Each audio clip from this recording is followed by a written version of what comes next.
ஆசீர்வதிக்கும் தேவன் நம்மை ஆசீர்வதிப்பாரே.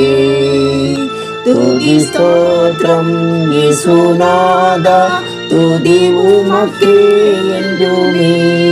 இன்று ஒரு வசனம். கிறிஸ்து உங்களுக்கு மன்னித்தது போல ஒருவருக்கொருவர் மன்னியுங்கள். கொலோசியர் 3:13. கர்த்தருக்கு பிரியமான தேவனுடைய பிள்ளைகளே, இயேசு கிறிஸ்துவின் வல்லமையுள்ள நாமத்தினாலே உங்களை வாழ்த்துகிறோம், ஆசீர்வதிக்கிறோம்.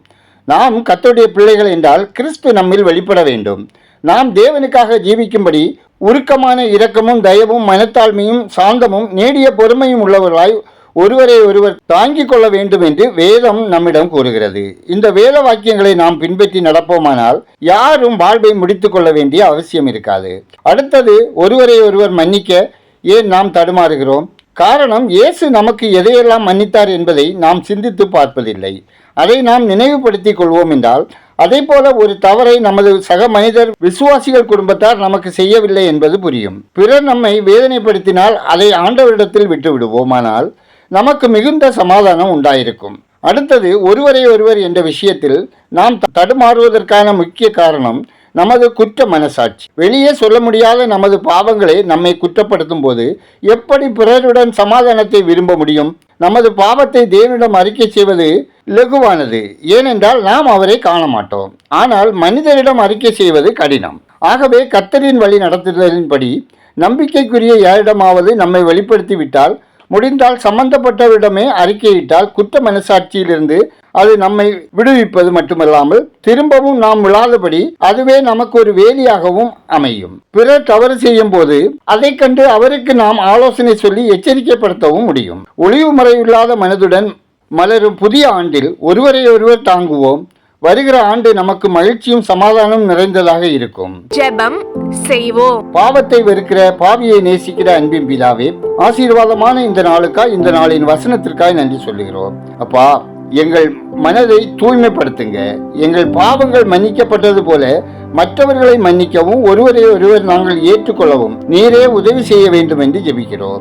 சமாதான குலைச்சல்கள் உள்ள குடும்பங்களில் தேவனுடைய கரம் அவர்கள் ஒரு மனம் ஒற்றுமையோடு வாழச் செய்யவும், குடிப்பழக்கத்திலிருந்து விடுதலை பெற முடியாத நபர்கள் விடுவிக்கப்பட்டு ஜெயமுள்ள வாழ்க்கை வாழவும் ஜெபிக்கிறோம். ஆண்டவரே, வாலிப பிள்ளைகள் உலக மாயைக்குள் சிக்கிவிடாதபடி வேத வசனத்தால் தங்கள் இதயத்தை காத்துக் கொள்ளவும், கர்த்தருக்கு பிரியமானதை செய்து ஆசீர்வாதமாய் வாழவும் ஜெபிக்கிறோம். தேவனே, தொழில், வியாபாரம், விவசாயம் செய்யும் குடும்பங்களில் அவர்களது கையின் பிரயாசங்கள் ஆசீர்வதிக்கப்படவும், நிறைவான பலனை அனுபவிக்கவும், பொருளாதாரத்தில் ஏற்படும் ஏற்ற தாழ்வுகளில் உங்க கிருபையால் அவர்களை பாதுகாத்து நடத்தவும் ஜெபிக்கிறோம். குழந்தை பாக்கியத்துக்காக பொறுமையோடு காத்திருக்கும் ஒவ்வொரு குடும்பங்களிலும் களிப்பும் மகிழ்ச்சியும் சமாதானமும் பெருகிட ஜெபிக்கிறோம். முதிர் வயதின் பலவிதமான சரீர பலவீனங்களோடு தனிமையோடும் உள்ளவர்களை கர்த்தர் பலப்படுத்தி எல்லா பயங்களுக்கு நீங்களாக்கி ரட்சிக்கவும் ஜெபிக்கிறோம். கர்ப்பஸ்திரிகளை கர்த்தர் பலப்படுத்தி ஏற்ற வேளையில் சுகப்பிரசவத்தை கட்டளையிட்டு தாயும் சேயும் எல்லா தீமைக்கும் விலக்கி காத்திடவும் ஜெபிக்கிறோம்.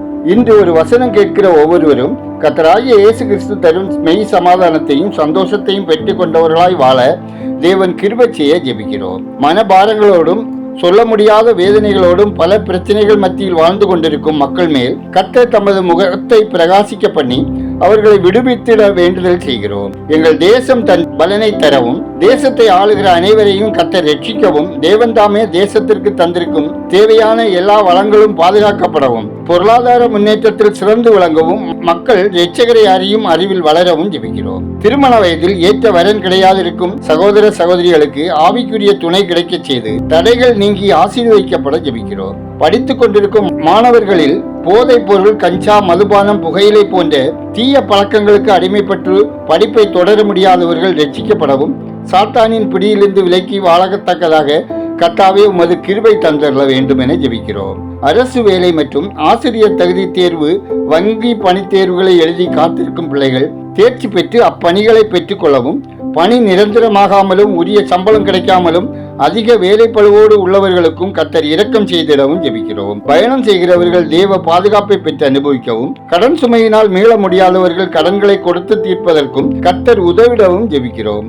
மிஷினரிகளுக்காகவும் மிஷினரி பணிகளுக்காகவும் புதிதாக இரட்சகரை ஏற்றுக்கொண்ட மக்கள் விசுவாசத்தில் உறுதியோடு நிலைத்திருக்கவும் திருச்சபைகள் வளர்ச்சியடைந்து ஊழியம் பெருகவும் ஜெபிக்கிறோம். எங்கள் ஜெபத்தை கேட்டவரே, அதற்கு பதில் தருகிறவரே, உமக்கு நன்றி சொல்லுகிறோம். துதிகனமையுமே உமக்கே செலுத்துகிறோம். இயேசுவின் நாமத்தில் ஜெபிக்கிறோம் எங்கள் ஜெபங்களும் நல்ல பிதாவே, ஆமேன்.